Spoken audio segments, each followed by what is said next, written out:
This is Shruti Bhatt, your host. आज के मंथन के पॉडकास्ट में हमारे साथ हैं एक प्रसिद्ध नेता, शिक्षाविद और समाज सेवक श्री नंद किशोर गर्ग जी।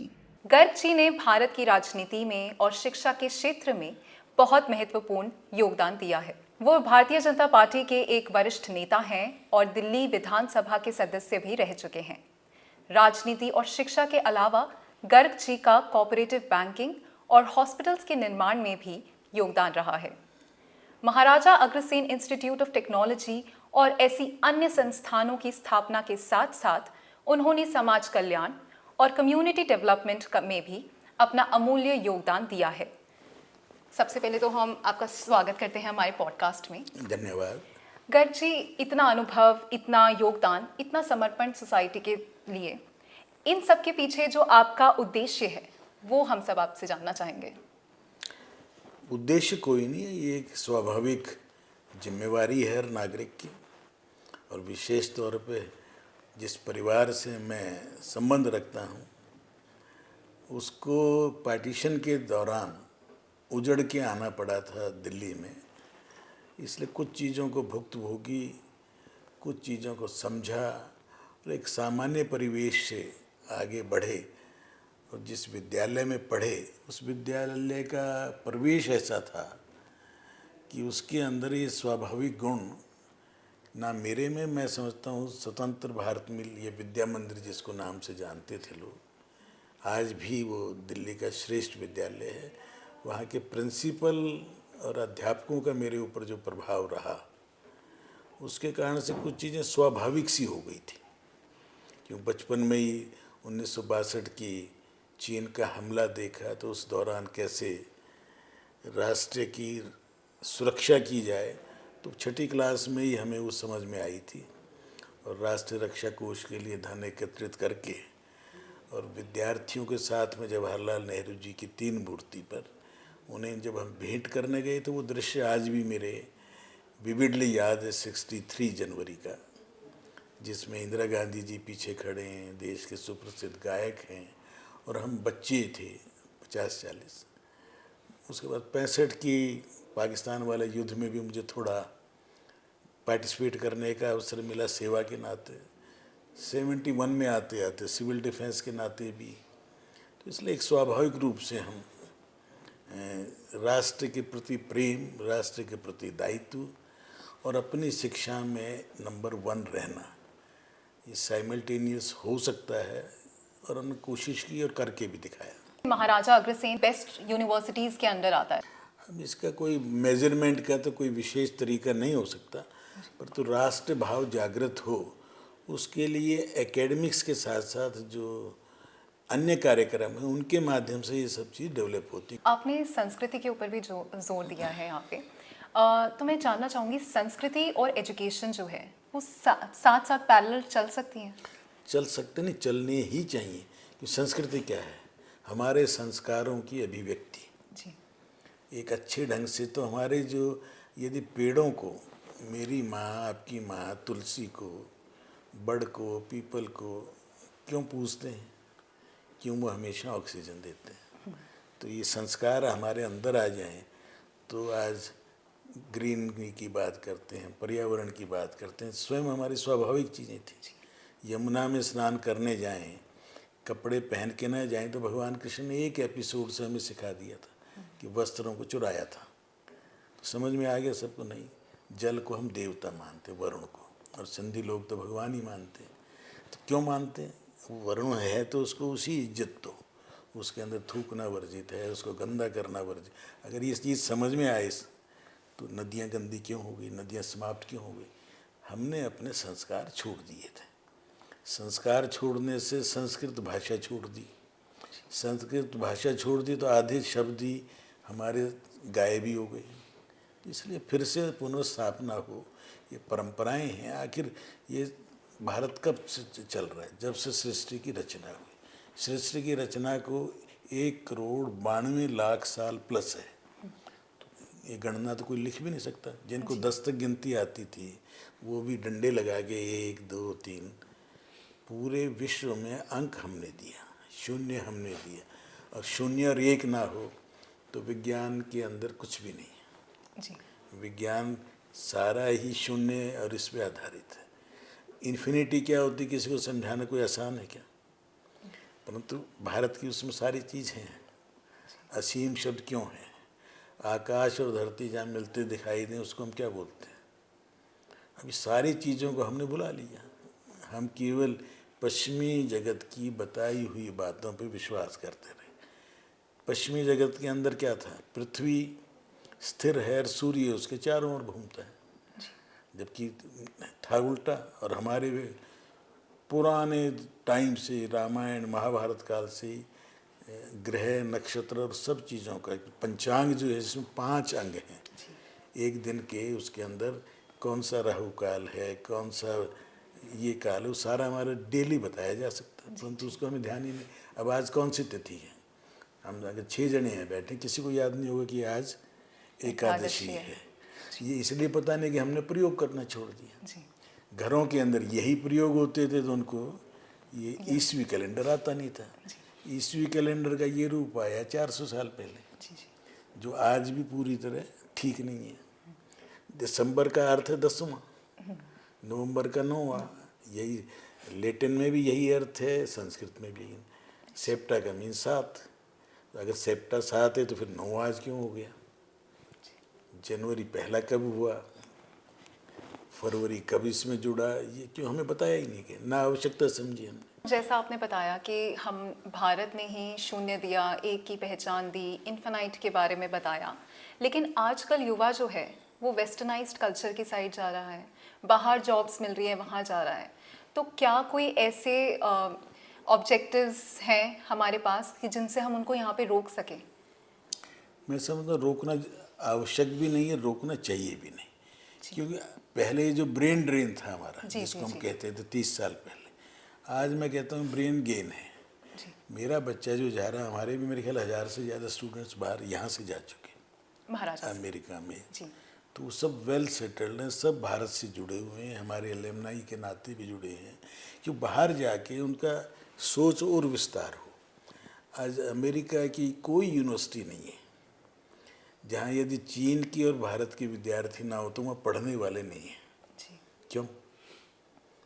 तो जा रहे हैं तो आज चाइना नंबर 2 की इकॉनमी बन गया, और हम चाहते हैं कि हम 3 नंबर की इकॉनमी बन जाएं आने वाले 10 साल में, जिसके लिए हम, मैं समझता हूँ शायद अगले साल तक ही 4थी तो बन जाएंगे। तो जा रहे हैं तो क्या दिक्कत आई किसी को? जा रहे हैं तो बाहर जाकर आज भारत के 90 देशों में हम भारतीय हैं, 90 कंट्री, और मेरे ख्याल 15 ऐसी कंट्री हैं जहाँ आज हम पॉलिटिकली भी स्ट्रांग हैं। तो बाहर जा गए हों चाहे 200 साल पहले गए हों चाहे 2 साल पहले, तो आज न्यूजीलैंड में भी मेरे देश का गया हुआ मंत्री है, जहाँ छोटा सा देश 60 लाख के बाद, भारतीय होंगे मुश्किल से 2 लाख। ऑस्ट्रेलिया भी है, कनाडा में तो छाए हुए हैं, अमेरिका में 32 लाख इंडियन है, और 5 हमारे एमपी चुन के आए हैं। और राष्ट्रपति का चुनाव लड़ने में हमारी ही बिटिया थी, आज इससे पहले भी रहा, बॉबी जिंदल रहा या कोई रहा। तो आज बाहर जाने के बाद ही ताकत दिखाई ना। आज भारत की ताकत भारतीयों ने जाके जब दिखाया कि हम भेड़ चराने वाले नहीं, हम अनपढ़ गंवार नहीं हैं, हम ये हैं, तो नासा हमारे कारण चल रहा है। अमेरिका का पूरा मेडिकल सिस्टम 3 दिन में कोलैप्स हो जाए यदि भारत के डॉक्टर 3 दिन हड़ताल कर लें। तो इसका मतलब बाहर गए हैं तो हमने अपना प्रभाव वहाँ छोड़ा है। तो हम आज थोड़ी गए, हनुमान जी भी गए थे। राम जी को जब रावण चुरा के लिए राम लक्ष्मण का, तो आज का जो मैक्सिको है, उस समय गए थे, हमें क्या पाताल लोक, हमें क्या लगता था धरती के बीच से गए, क्योंकि हमें उतनी समझ थी। गए थे वाया समुद्र किनारे या उड़ के, तो बाहर गए। तो आज मैं मैक्सिको में आज भी माया धर्म को मानने वालों से मैं मिला। They claim Maya, Maya means माया भी बोलते हैं राक्षस तो हैं। तो भारत के लोग सदियों से जाते रहे हैं, साउथ ईस्ट एशिया, लाओस से तक, वियतनाम तक, इंडोनेशिया, सब भरा पड़ा है भारत से, स्वर्ण भूमि। लेकिन अगर वहाँ यहाँ का जो युवा यहीं रहता, तो आपको लगता है कि जो 10 साल लग रहे हैं हमारे भारत को विकसित होने में, वो थोड़ा कम टाइम लगता? नहीं, मैं नहीं मानता, क्योंकि भारत का, मैं ये मानता हूँ भारत के लोग जो बाहर गए उस समय फैसिलिटी हमारे यहाँ उतनी नहीं थी। आज वो बुला रहे हैं हमारे को, वो आदर सहित बुला रहे हैं, हमें वीसा दे रहे हैं, हमें सम्मान देते हैं। तो बाहर जाने के बाद गरीब बन के नहीं गए, हम मजदूर बन के जाएंगे। 200 साल पहले गए थे, आज हम जा रहे हैं बराबरी के उसमें। इसलिए खूब जाना चाहिए बाहर, आना जाना खूब होना चाहिए, कि विस्तृत सोच होगी, उन पे हम प्रभाव डालेंगे। आखिर आइंस्टीन हमसे प्रभावित था। ऐसे एक किताब हमने सलील गवाली की पढ़नी चाहिए आप सब। उसने विदेशी हमारे बारे में क्या सोचते हैं 150 साल से, उन सबको कंपाइल किया। तो हमारे अंदर हीन भावना हटाने के लिए बाहर जाए। मैं 83 में गया था तो हमें कोई अखबार में एक लाइन नहीं देता था, कोई हमें नमस्ते नहीं करता था। आज जाओ तो भारतीय है ये कह के आपको गर्व होता है। स्विट्ज़रलैंड में जाओ तो ये हिंदी के गाने टॉप की चोटियों के ऊपर, वेजिटेरियन खाना सब जगह उपलब्ध। क्यों? ये प्रभाव है, और प्रभाव बढ़ाने के लिए मिलना आवश्यक है एक दूसरे से। इसलिए ट्रंप और मोदी की दोस्ती लगती है तो क्यों लगती? पहले प्रधानमंत्री जाते थे दबके दबे, वो आते थे तो 10 दिन पहले शोर होता था, वो आइजनहावर आ रहे हैं, आज वो आ रहे हैं, आज रोज आ रहे हैं, रोज जा रहे हैं। आना जाना सामान्य है। तो जैसा कि अब दिल्ली इलेक्शंस भी आ रहे हैं और आप पॉलिटिक्स में काफ़ी एक्टिव हैं, तो अब के कल्चर में और पहले का जो पॉलिटिकल कल्चर था उसमें क्या डिफरेंसेस आपको देखने के मिलते हैं? जैसे अब ये फ्रीबीज का ज़माना आ गया है, रेवड़ी कल्चर से आप कितना प्रभावित हैं या आप कितना सपोर्ट करते हैं इसको? मैं रेवड़ी कल्चर जिस मायने में बोलते हैं उससे बिल्कुल मैं प्रभावित नहीं हूँ। ये लालच देना और लोगों को झूठ बोलना, लोगों को बहकाना, 50-60 साल ये बहुत कर दिया हमने। गरीबी हटाना शुरू किया था 71 में, और आज वही लोग जो गरीबी हटाने के नाम पर जिनका खानदानी राज चला, कितना हटा पाएगा जवाब नहीं देता। हम जवाब दे सकते हैं, मोदी कह सकता है कि मैंने 15 करोड़ लोगों को गरीबी की रेखा से ऊपर किया। ये आंकड़ों से भी बताएंगे, नज़र भी आएगा। जिस व्यक्ति को 4 करोड़ लोगों को पक्का मकान मिला है तो वो गरीबी रेखा से ऊपर आ गए, और 4 करोड़ को मिला है, इसको कोई चैलेंज नहीं करता। कोई तो चैलेंज नहीं कर रहा। सड़कें चौड़े में नज़र आ रही हैं बनी हैं। हम इसरो हमारा चांद पर पहुंचा हुआ है, और सूर्य के भी जहाँ तक जा सकते तो वहाँ गए हुए हैं, तो ये कोई डिनाई नहीं कर सकता। आज हमारी प्रोग्रेस को कोई मना नहीं कर सकता कि हमने प्रोग्रेस की है। आज हमारे जीडीपी, हमारे जितने भी पैरामीटर्स हैं आधुनिक युग के, क्योंकि आधुनिक युग के पैरामीटर भारत के हितैषी नहीं थे। मेरी बहन बेटी माँ गांव में जो काम करती है सुबह से शाम तक, उसका आज के इकोनॉमिक्स के हिसाब से तो गिनती नहीं है। वो उपले बनाती है, वो दूध पशुपालन करती है, वो आटा भी पीसती थी, अब तो शायद ज़रूरत नहीं पड़ती। तो उनकी जीडीपी में कहीं जोड़ते नहीं थे। जी। हमारा 1000 रुपये का सिलेंडर खरीद रहे हैं तो जीडीपी में काउंट हो रहा है।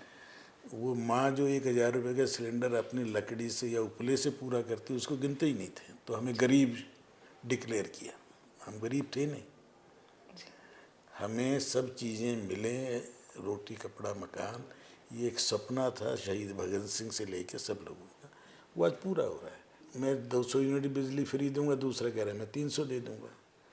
वो कह रहे हैं कि पेंशन 50 रुपये महीना, जब मैं काउंसलर था तो 50 रुपये महीना महिलाओं को देते थे, विधवाओं को। आज वो 2100 रुपये का कह रहा है मैं सबको दे दूंगा।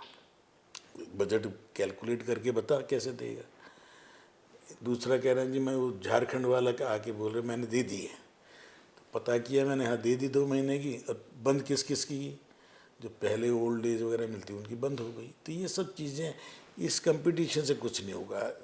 प्रोडक्शन हो और उसको बांटो, इक्विटेबल डिस्ट्रीब्यूशन हो, समाज के अंदर वेल्थ क्रिएट हो। वेल्थ क्रिएटर को आप अच्छे ढंग से देखिए, अच्छी उनकी इज्जत करें, उनको गालियां दें ना दें रोजाना, अडानी ये है, अंबानी ये। इसलिए फ्री नहीं, डिजर्विंग को सब कुछ मिले। जो मॉडल बताता है अपने आप को, स्कूल नहीं बनाऊंगा, टीचर नहीं रखूंगा और मेरा एजुकेशन मॉडल बेस्ट है। कैन यू बिलीव कि दिल्ली सरकार के किसी भी कॉलेज की फीस हमारी फीस से ज़्यादा है। Maharaja Agrasen institute of technology में जो फीस है वो भी सरकार फिक्स करती है, सैलरी भी सरकार फिक्स करती है। Delhi college of engineering DTU की फ़ीस या NSUT की फ़ीस हमसे 1.5 गुना है। जी आप पढ़ी होंगी, जी जी जी बैचलर की आपने जर्नलिज्म में किया होगा, जी। क्या फ़ीस दी होगी? 1-1.25 लाख साल। जी और दिल्ली यूनिवर्सिटी में आज मैं Delhi college of arts and commerce का चेयरमैन था 91 में। 15 रुपये की फ़ीस में जर्नलिज्म कोर्स हमने कराया। तो क्यों? तो यही दिल्ली सरकार वो अपनी फ़ीस तो ज़्यादा करती जा रही है और सो कॉल्ड सेल्फ फाइनेंसिंग की नहीं बढ़ेगी। 8 कॉलेज बंद हुए हैं इंजीनियरिंग के इस साल दिल्ली सरकार के। क्यों? कोई नहीं पूछता, क्यों? कोई किसी को मालूम ही नहीं है। 8 इंजीनियरिंग कॉलेज दिल्ली सरकार के जो दिल्ली स्किल यूनिवर्सिटी के अंतर्गत थे बंद कर दिए कि स्टूडेंट नहीं आए, क्योंकि आपके पास ना टीचर है ना इंफ्रास्ट्रक्चर है। तो फिर ये मॉडल है, आपके एक भी हॉस्पिटल पिछले 10 साल में नया चालू नहीं कर पाए, सब अंडर कंस्ट्रक्शन है।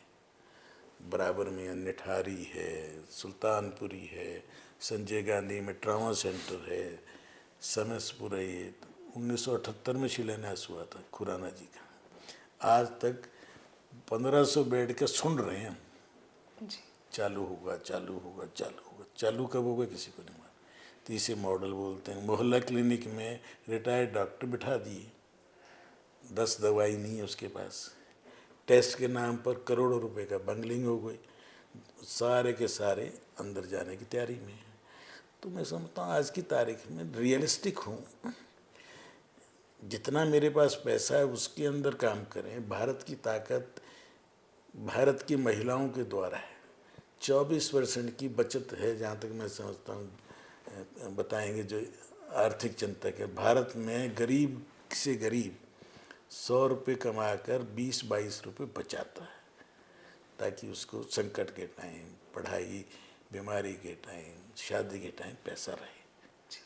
कि बचत होगी तो काम आएगी ना। जी मैं 100 रुपये कमाऊँगा और 120 खर्चूँगा तो कर्जे में ही रहूँगा। इसलिए ये फ्री बाइज वाला जो कल्चर है ये बंद होना चाहिए और इसके अंदर court, supreme court, high court को भी संज्ञान लेना चाहिए। पहले बताओ तुम्हारे पे पैसा है कितना, आज कितना है और 2 साल बाद कितना तुम बढ़ा लोगे। बताओ कितना बढ़ाओगे, कैसे बढ़ाओगे? बिना टैक्स बढ़ाए तो नहीं बढ़ाओगे। बंगाल का जो हश्र हुआ था, बंगाल का भी सबसे रिच, सबसे ज़्यादा इंडस्ट्रियलाइज्ड सारी इंडस्ट्री वहाँ थी, और CPM और ममता के कारण आज वहाँ सब कुछ उजड़ गया।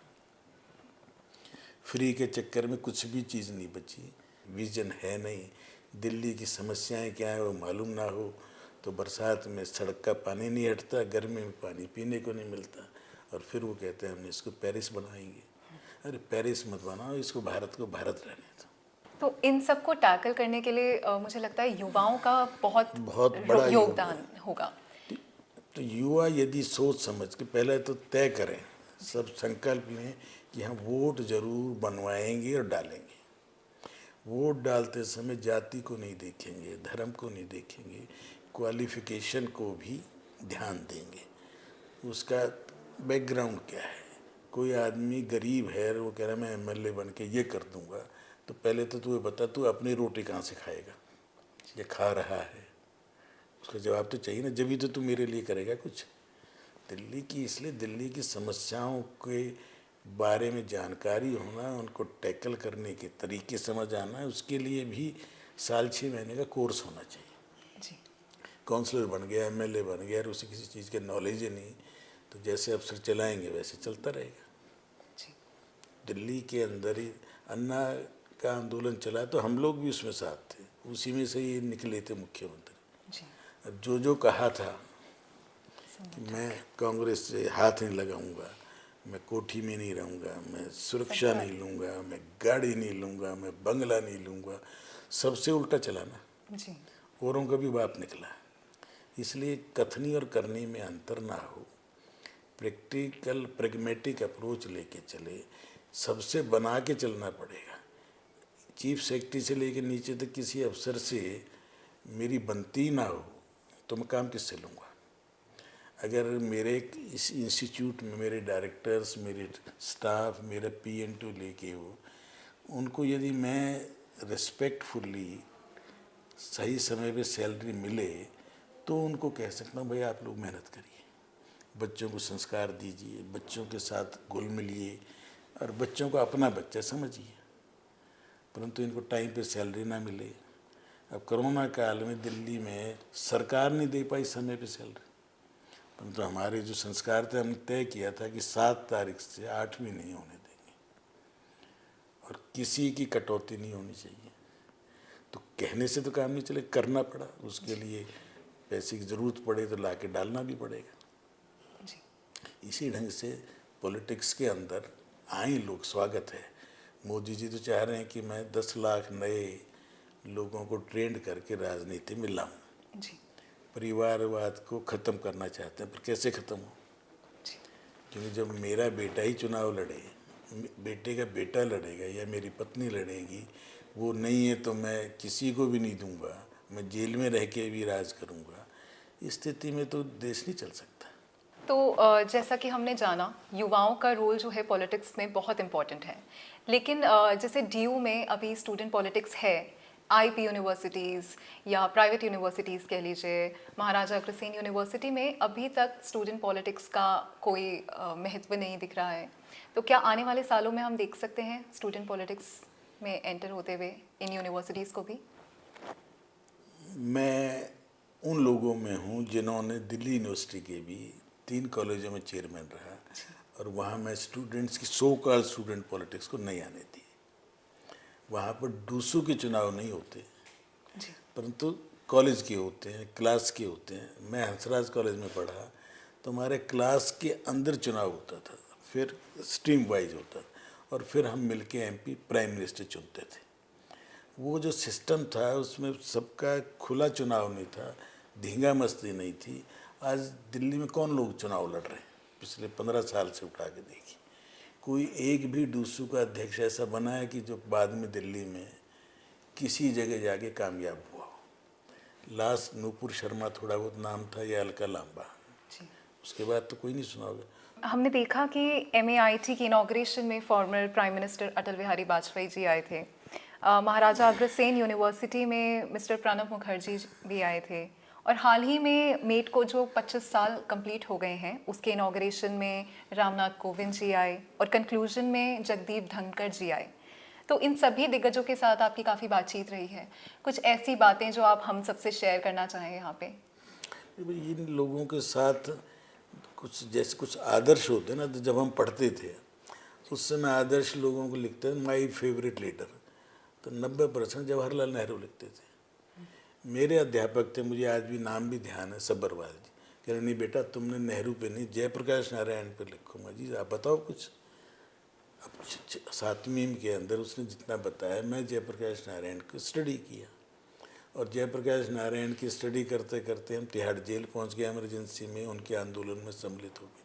आपने बताया इमरजेंसी की बात करी, हाल ही में एक मूवी भी आने वाली है इमरजेंसी नाम से, तो हम उसके बारे में जानना चाहेंगे। आपने तो वो खुद एक्सपीरियंस किया है हर चीज़, तो उसके बारे में आप थोड़ा बता पाएँ तो। इमरजेंसी इस देश का एक ऐसा काला अध्याय है जो इंदिरा गांधी ने 12 जून को, जब उनका election Delhi Allahabad high court ने अयोग्य किया इनको, उसी दिन गुजरात के विधानसभा के चुनाव भी आए थे। बचने के लिए इंदिरा जी ने कोशिश की, मैं आपातकाल लगा दिया। और आपातकाल पहले एक्सटर्नल हुआ करता था, पहले लगा भी हुआ था, परंतु उन्होंने इंटरनली पकड़ के 25 जून को ही जितने बड़े नेता थे किसी भी पार्टी, वो जेलों में डाल दिए। इवन कांग्रेस के चंद्रशेखर जैसे, रामधन जैसे 3-4 नेता जो कांग्रेस में थे उस टाइम सीनियर थे, परंतु जयप्रकाश नारायण को वो सम्मान देते थे, वो भी ठोक दिए और लगातार जेलों में। उससे बचने के लिए हमने सत्याग्रह किए, आंदोलन किए, कोर्टों में भी गए, कोर्टों को जजेस के अधिकार छीन लिए, उसके बावजूद लगे रहे और देश में एक ऐसा माहौल बनाया देश से बाहर जाकर भी कि अमेरिका, यूरोप में सब जगह ये हुआ कि नहीं, डेमोक्रेसी भारत में रहनी चाहिए। आपने अटल जी और मोदी जी दोनों के कार्यकाल में बहुत करीबी से देखा है, तो आपको क्या लगता है दोनों के कार्यकाल में क्या अंतर है? उन दोनों में क्या सिमिलैरिटीज़ हैं और क्या डिफरेंसेस आपने नोटिस करे? दोनों के दोनों राष्ट्रीय स्वयंसेवक संघ, जिसका अब 100वां साल चल रहा जी। है, वहाँ से शिक्षित है, वहाँ से दीक्षित है, वहाँ से प्रेरित है। अटल जी थोड़ा ब्रॉड माइंडेड ज़्यादा थे, सबको हंस के लोगों से काम लेते थे, पर उस समय 20 पार्टियाँ थी, मजबूरी में उनको सरकार को चलने देने में भी दिक्कत थी। मोदी जी थोड़ा बोल्ड है, सबको साथ लेके तो चलते हैं, परंतु कुछ कुछ जहाँ आवश्यक हो तो थोड़ा, क्योंकि इनको 20 साल जो गुजरात में सीखा वो पूरे देश के काम आ रहा है, तो थोड़ा जहाँ विदेश कहीं उनको हीन भावना लेके नहीं चलते। Sir 25 years of MAIT and MATES, तो क्या अब लक्ष्य है आपका? क्या आपको लगता है और अचीव करना है आपको अभी? ये तो ऐसी चीज़ें जिनका कोई ये नहीं हो सकता कि ये यहाँ रुकना है, एक बार, हाँ बार तो हो नहीं सकती। जी। और समय बदलता है, पहले चीज़ें बदलती थी 10-15 साल में, अब तो हर 6 महीने में बदल रही हैं, टेक्निक बदल रही है, सोच बदल रही है, अब AI आ गई है, फिर आगे और चीज़ें आएंगी, इसलिए रुकने का तो मतलब नहीं, चलना है, जीवन का एक आवश्यक वो, रुकेगा तो आदमी पीछे जाएगा। तो हमने आगे के प्रोग्राम हैं हमारे, मेडिकल एजुकेशन को बढ़ावा देंगे, हॉस्पिटल बनाएंगे, और भारत के लिए आवश्यक जो पशुपालन, एग्रीकल्चर, ऑर्गेनिक खेती, इन सब को भी आगे बढ़ाने के लिए अभी हमने एक हरियाणा में यूनिवर्सिटी बनाने की सोची है, और एक मेडिकल को full fledge medical college in 10 years time. जी। तो हमारी कोशिश रहेगी कि दिल्ली, हरियाणा, हिमाचल, पंजाब, ये जो उत्तर भारत के क्षेत्र में लोगों को वो हर सुविधाएं हम दे पाएँ जो कोई भी माँ बाप अपने बच्चे को दिलाना चाहता है। जी, तो इसी के साथ हम आगे चलते हैं हमारे आखिरी सेगमेंट की ओर, जिसका नाम है quick bytes. Sir, quick bytes में कुछ सवाल हैं पॉलिटिक्स और यूथ और कल्चर से रिलेटेड, एंड इसमें आपका एक एक वर्ड में या एक एक सेंटेंस में हम आंसर चाहेंगे। सो आपके फेवरेट पॉलिटिकल लीडर? आज तो नरेंद्र मोदी जी। जी। एक वर्ड में अगर आप इंडिया की डेमोक्रेसी को डिस्क्राइब करना चाहेंगे तो कैसे करेंगे? बहुत मजबूत है, क्योंकि भारत के लोग ईमानदारी से, हृदय से डेमोक्रेट्स हैं। जी। सक्सेसफुल लीडरशिप के लिए एक मंत्र? सबको साथ लेने की, चलने की क्षमता।